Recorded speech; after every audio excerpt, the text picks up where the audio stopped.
Hello, everybody. Welcome to the Wrestling Guardians podcast. We are continuing our look today at the build up to Wrestlemania 34.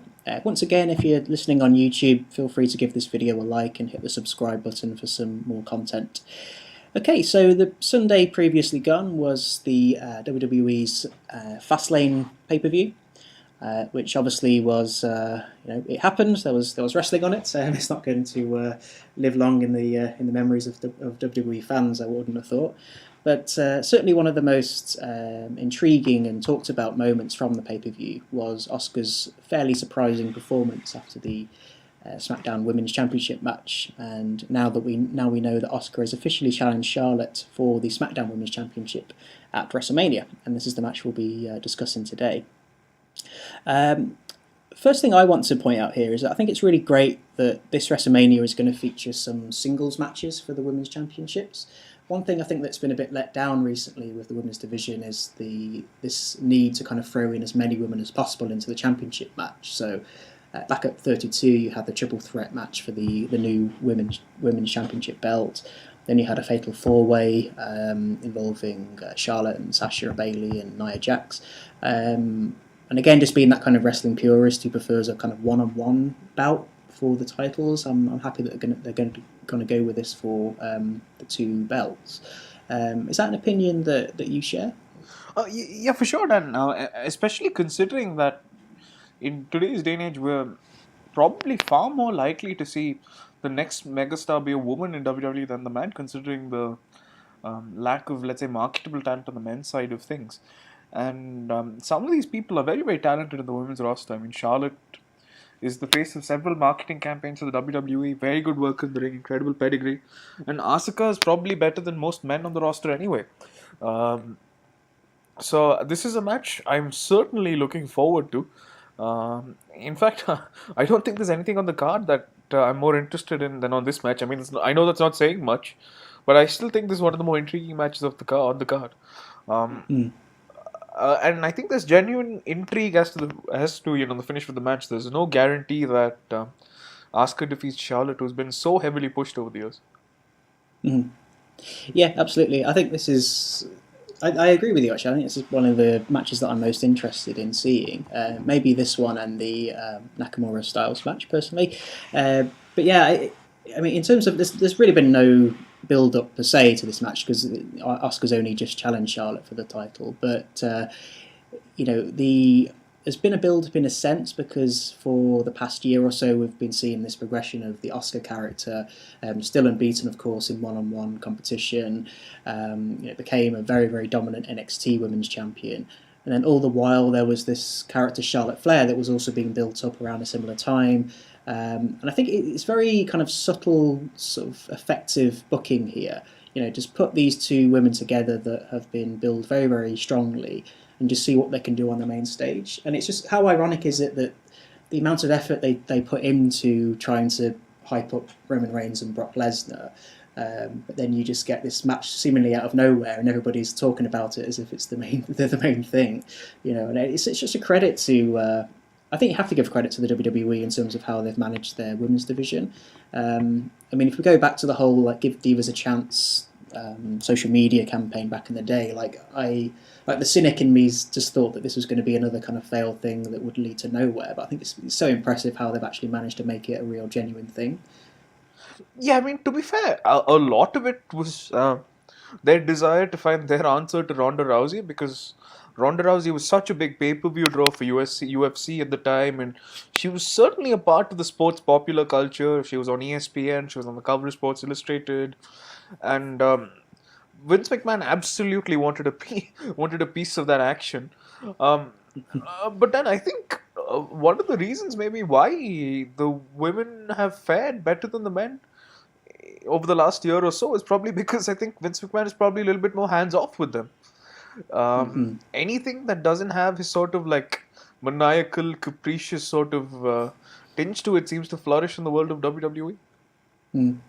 Yeah, that's a very good point. I mean, it's telling how... I suppose you could argue that Charlotte may be this, but it's telling how there's been no kind of alpha female that's come out of the division. A lot of these women have had chances at the titles and had championship reigns, And you could argue that maybe it would benefit from having that kind of one person at the top, but then again, that's something that Vince McMahon insists on doing with the men's division, with Roman Reigns and with John Cena throughout the years, that people get tired of that person very quickly. So this kind of like rotation of the belt seems to have worked quite effectively with the women's division. It has led to a few kind of like non-title reigns. I mean, like Natalia's title reign was a little bit pointless, and Bayley's championship reign, the less said about the better. But there's been some very, very good, good effective kind of title booking, I think, with the women recently. I think the point about Ronda Rousey is very interesting as well. I didn't really consider that, but I suppose it's quite obvious. In many ways, Rousey helps the women of the WWE without even being in the company, because she made like women's fighting a thing. But I don't know if you remember the infamous podcast that CM Punk did just after leaving the company. With Colt Cabana, yeah, and he was saying how he was speaking to Vince McMahon about the UFC, because I think he wanted to appear at one of the UFC shows or something. He kind of told Vince McMahon that the UFC was starting to bring in the women's division, and Vince was kind of like horrified at it, like women can't be in serious fights, that's ridiculous. But now suddenly he's like realised like the benefits of it. I think it's fantastic. Well, I guess even in his old age, Vince's predatory instinct is still alive. Yeah, unfortunately, yeah.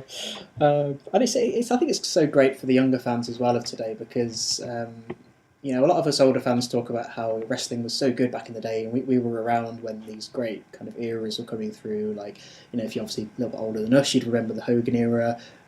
Guys of our age, you remember Stone Cold and Triple H and The Rock and everything. I think like the young girls of today that will grow up will look back on this as a very special time for like their relationship with wrestling, because they'll be like, oh, we remember the first ever women's Money in the Bank match, or the Royal Rumble match, or we remember when Charlotte Flair was taking on Asuka at Wrestlemania. It's such a huge leap forward from the days of the the bra and panties and cat fights that we used to see. Yeah, for sure, Dan. And I think that'll be all the more true if they create a women's megastar. If they actually go out and create a woman who can move the needle and actually emerge as the face of WWE. Mm-hmm. Like, how far do you think they can go with the women's division? Like, in terms of, do you think they might introduce a kind of like an equivalent of the IC title, or like a tag team division, or is it still too early for that yet? I think it's a bit too early for that at the moment, because I don't think there's enough depth on the roster after the brand split. But I see no reason why the women's division can't be just as profitable as the men's down the line. I think Ronda Rousey and Serena Williams and athletes like that in different spheres of sports have proven to us that women's entertainment can be just as compelling as the men's side of things.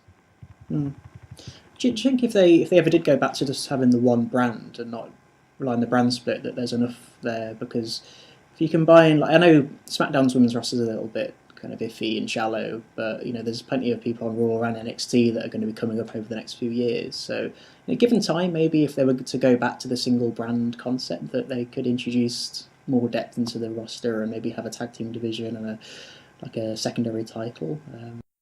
Certainly, I think I'd like to see the tag team concept introduced first, and this is obviously a conversation for another day. But I think the brand split has run its course again. WWE have shown to us that they cannot do it effectively. Yeah, no, absolutely. Thinking of the brand split, actually, I mean, it's obviously it's great that Asuka and Charlotte are going to be at WrestleMania. It's the match that I think a lot of us were looking forward to. But I suppose, what does it say about the SmackDown women's division that they've had to do this? Because you were really struggling to think of anybody who could be a legitimate challenger to Charlotte if they were just going to stick with the SmackDown women, and they've had to bring Asuka over to kind of fill that void. So, is that a fault of just the booking of SmackDown generally, or do you think some of the women on there maybe haven't lived up to their expectations? So I think this is a bit of rob Peter to pay Paul, because I think without Asuka, now there isn't really a viable contender for Alexa Bliss. I know she's had this storyline with Nia Jax and everything, but I'm not sure how that will play out. As things stand, I don't see that being an effective WrestleMania match, Dan. So I think Raw actually did a worse job of booking its women, because they had Sasha Banks and Bayley, who were both stars on paper, and they've sort of squandered both of them. So I think while SmackDown's women haven't been booked perfectly, Raw had a lot more star power, and they did a, and and they've sort of made these characters almost irrelevant at this point. Mm. Yeah, no, it's a good point. But I would suspect both of the women's championship matches to be on the main card this year, though. I don't think either one is going to be on the pre-show. I would hope neither of them were on the pre-show. I'd rather, I would honestly speaking, I think I would rather see the Intercontinental Championship on the pre-show than either of the women's matches on the pre-show. God bless Finn Balor and Seth Rollins and The Miz, who is certainly a far more effective performer than either of them at this point in time. But you cannot relegate Charlotte and Asuka to the pre-show in favor of those three guys. No. I think it'd be an uproar if that happened. I think all of the title matches at the moment, of all of the title matches, not including the tag team matches, I think the IC title probably does have the most chance of being on the pre-show because, like you say, you're not gonna relegate Charlotte and Asuka, and I think the amount of time and effort that you've spent in Alexa Bliss, I think it would be strange if she ended up on the pre-show. With Orton now holding the US Championship, I'm very surprised if Randy Orton got put on the pre-show. That'd be very strange. So yeah, unfortunately, if there was going to be one, hopefully all these titles end up on the main card, but there's always inevitably going to be one that has to kind of take that hit, unfortunately. You should just put Roman Reigns and Brock Lesnar on the pre-show. I mean, God knows none of us want to watch it anyway. Can you imagine just the social media reaction if that? Yeah. But that would be the greatest thing in pro wrestling. I mean, yeah. Which leads me on to my next question. Obviously, I mean, and it's a two-part question here. But do you want Charlotte and Asuka? Or would you like Charlotte and Asuka to be the main event of WrestleMania? Do you think it's going to be, or is that too much of an ask? I think that's too much of an ask, but I wouldn't mind if it were the main event of WrestleMania. I certainly think it's the most interesting thing that the SmackDown side has to offer. Mm-hmm. But I think they may be reserving that honor of main eventing WrestleMania for Ronda Rousey. I could very well see Ronda Rousey and Charlotte main eventing WrestleMania 35. Yeah, no, absolutely. I think going back to what you said earlier as well, like Charlotte has been built up as a character very effectively, but also the work that she does outside as a kind of ambassador for the company is really important because that's the kind of stuff that keeps you at the top level for long periods of time, and that's what the McMahons ultimately want you to be doing for them, just to kind of build their brand. So if Charlotte carries on that vein, then yeah, absolutely. Like main event in WrestleMania wouldn't even be a surprise, I don't think, in maybe a year or two.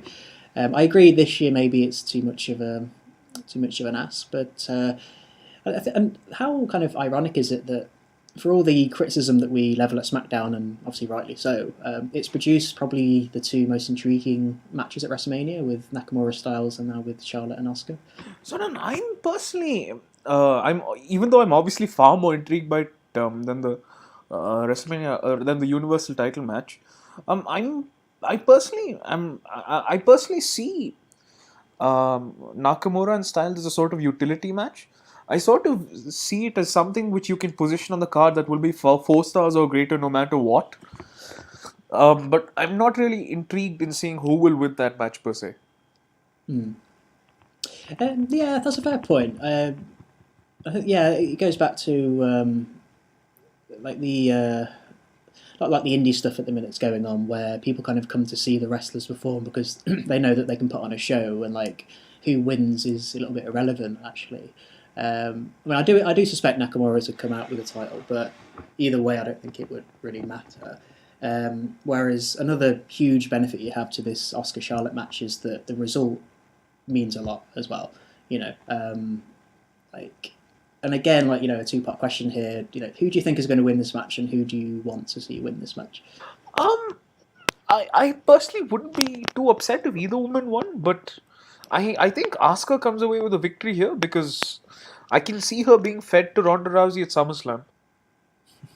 I wish you'd stop saying that. It's going to happen. It probably, yeah, I know.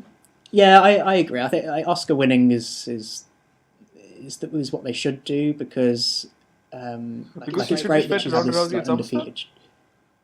Oh no, sorry, WrestleMania against Charlotte. Right, absolutely. Yeah, but like I think like her undefeated streak, if she doesn't have one of the main titles, then it's effectively going to be meaningless. So like she needs to kind of hold the title for a period of time and stay undefeated. I don't think it would make much sense. I think a lot of people would be a bit pissed off if Charlotte did come out with a win here, just because it's like the first opportunity where somebody could break the streak. It doesn't mean that you should go with it just because it's a possibility, So yeah, I would like to see Asuka come away with a win. I think she will. And obviously, another kind of like the Joker in the pack element to this is Carmella with the Money in the Bank briefcase. Like, can you see her getting involved here? Yeah, so I think there was a report recently which suggested that Carmella would cash in at WrestleMania against Asuka and be ultimately unsuccessful. The same report suggested that Carmella wouldn't be averse to that suggestion, because if she were going to cash and fail, why not do it at WrestleMania? And I think that's most unfortunate, because I think the Money in the Bank stipulation has been well protected over the years and it has come to mean something. But unfortunately, Carmella just can't beat Asuka for the SmackDown Women's Championship. It just can't happen. Asuka has a bigger purpose than that. Yeah. I can imagine the reaction if... now, if she were to pin Ronda Rousey at SummerSlam and to cash in on Ronda Rousey and pin her at SummerSlam, that would be an entirely different conversation. But oh, I like that, actually. That'd be hilarious, I think. Yeah, I actually really hope they do that now. Yeah. Is it still the rule where you've got up to a year to cash in? Because she's held that briefcase for quite some time now, hasn't she? Yeah, I would imagine so. I would imagine that she'd probably cash in before the next Money in the Bank pay-per-view. Yeah, because technically SummerSlam would be too late for her because it would expire, or maybe they just WWE are just very good at ignoring rules when it doesn't fit the story. Yeah. So. But Carmella coming out WrestleMania and successfully cashing in against Asuka would be ridiculous. I think Asuka's first defeat can't come that way. But do you think having her defeat Carmella clean after cash-in would be a bit overkill? I think it would be great for Asuka's character, obviously, but I don't. I think it's the first ever women's Money in the Bank cash-in, and it's at WrestleMania. I think that's too big a concept and a stage for it to be a failed cash-in. I think Carmella needs to successfully do it. But I'm fine with not every Money in the Bank cash-in being successful, but I think the first one for the women's division needs to go that way, personally. Right.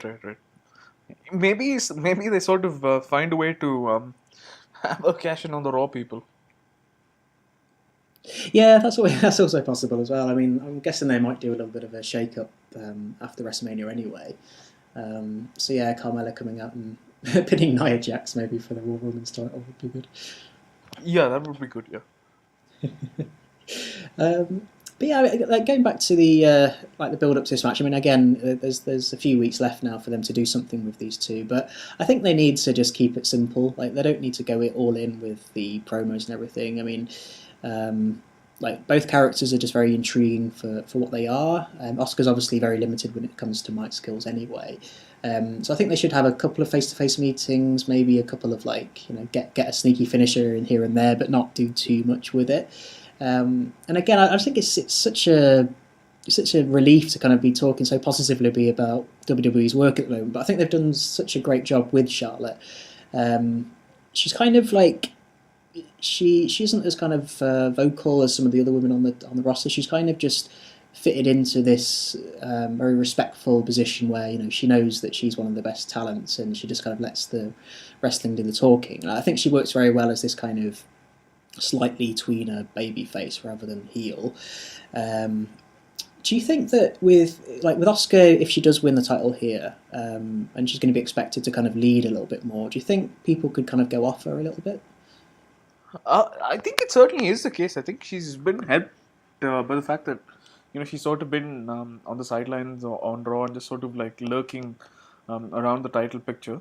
But I think they will go with her come hell or high water because it's such an intriguing opponent for Ronda Rousey at the end of the day that it just makes too much sense not to have her win the title.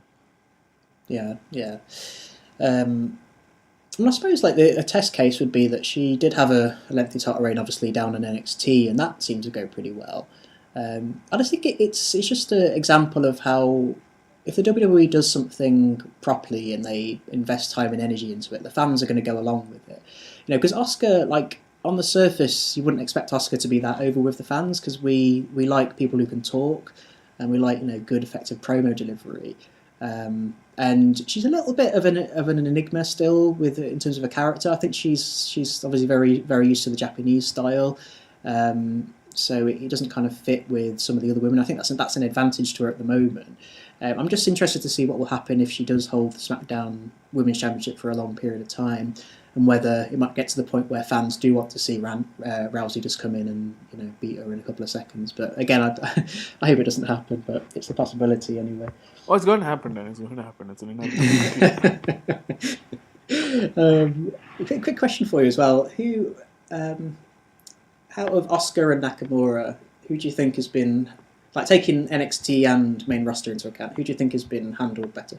So I think Nakamura's debut is the most memorable sort of match that either of them has had on the WWE stage. But I think over the course of their entire careers, I think it certainly has to be Asuka. I think Nakamura flattered to deceive after his debut in NXT, and I think he's flattered to deceive on the main roster.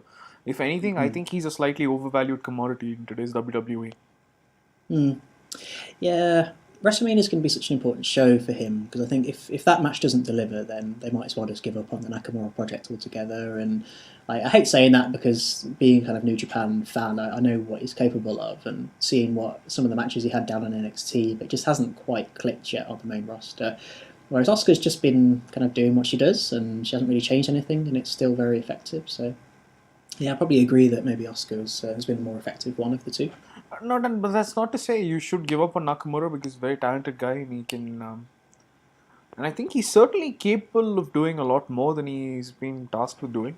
I think, for instance, he could be a very. I think he's got a good comedic timing and I think could be very useful in that capacity. I'm not saying he should be used as the next Tajiri or anything, but. But I think Nakamura is far more capable of being a well-rounded performer than WWE believe. Yeah, it's. I think Styles is the perfect opponent for him as well. I just worry that there's not that many other guys that he could potentially work with. Like we know that he obviously can put on a great match with Sami Zayn, but I don't know if like Sami Zayn being in the main event scene is going to happen anytime soon either. But I wouldn't give up on Nakamura as a performer, maybe, but just as a kind of WWE superstar, because there's always the chance that he can just go back to New Japan and carry on what he was doing back then. I think he'd be kind of welcomed with open arms, so to speak. But yeah, that's another conversation for another time. I know. But that's another. Yeah, I guess we can. I guess we'll break that down in detail when we get to the Styles Nakamura portion of things. No, absolutely, yeah. Is there anything else you wanted to come in with the Asuka Charlotte match? Pardon me?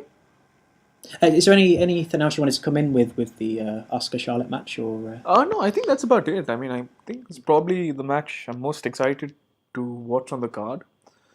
Maybe Nakamura style Cena Taker up there in that conversation with me. It's not a great WrestleMania card by any means, but still, it's one of the few redeeming qualities on this card.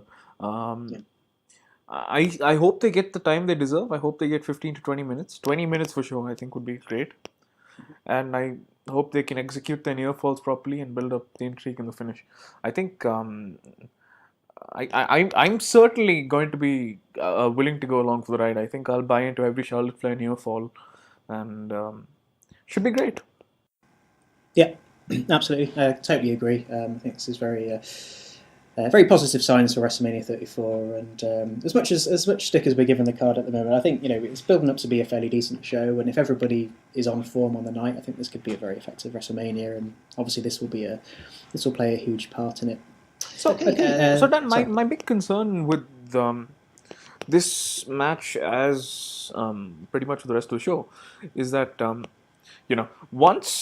where do you go with Asuka once you finish, right? I mean. Can she anchor segments on SmackDown on a weekly basis? The same question that we have with Roman Reigns, with Shinsuke Nakamura, and a number of other guys on this card who are poised to take over from performers who've been there and done that and have been established at a certain level. I think with Asuka's a slightly different to those guys because I think she's still got the streak, and this is why it's important that she doesn't lose the streak at WrestleMania. Because if she was to hold the SmackDown Women's title for a period of time throughout the rest of the year, but the emphasis could be more on the women trying to chase her and trying to challenge her for the title, and then it just means that her kind of limited English won't be such a factor. Whereas if you have a lose here, you've kind of lost like the main thing about her character. I think she would be in trouble following that. So I think she's going to be okay. I worry a lot less about her than I do about Reigns and Nakamura, certainly. Right, fair enough. Yeah. Well, I mean, I don't think I worry about Reigns. I sort of fear the inevitable more than anything else. But well, yeah, we fear for the company rather than the guy. God knows how many hours away we are from fucking pro wrestling being defunct as the art form. We know it. We always manage to finish on these like really low points when we get talking about Roman Reigns. It's quite funny. But let's keep the positive. Charlotte and Asuka's going to be a fantastic match. Fantastic match. Yeah. Okay, brilliant. Well, obviously, feel free to let us know what you think in the comment section below. I mean, are you looking forward to this match as much as we are? Anyone who would like to make a case for this being the main event, we'd love to hear that as well. Yeah, certainly keep track of the channel. We'll be uploading a few more preview videos for WrestleMania 34 and also the WrestleMania review series that we're still working on at the moment. Okay, thanks everyone for listening once again, and we'll see you next time.